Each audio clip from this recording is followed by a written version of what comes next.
আসসালামু আলাইকুম। বউ শাশুড়ি কিচেন অ্যান্ড ক্রাফটিং এর পক্ষ থেকে সকলকে গুড ইভিনিং। দেখতে দেখতে একটি মাস পেরিয়ে গেল। আসলে আমরা কোনো রান্নার কোর্স বা কোনো শেফের কাছ থেকে রান্না শিখি নাই। ঘরোয়া ভাবে যেভাবে পারি সেভাবেই রান্না উপস্থাপন করি। জানি অনেক ভুল ত্রুটি থেকে যায়, তবুও আপনারা যেভাবে আমাদের পাশে আছেন, আলহামদুলিল্লাহ আমরা অনেক খুশি।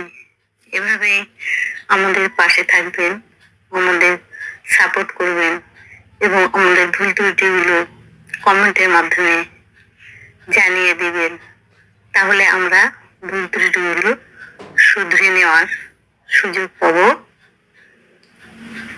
আর সবাইকে আবার বসে কিচেন অ্যান্ড ক্রাফটিং এর পক্ষ থেকে গুড ইভিনিং। আল্লাহ হাফিজ।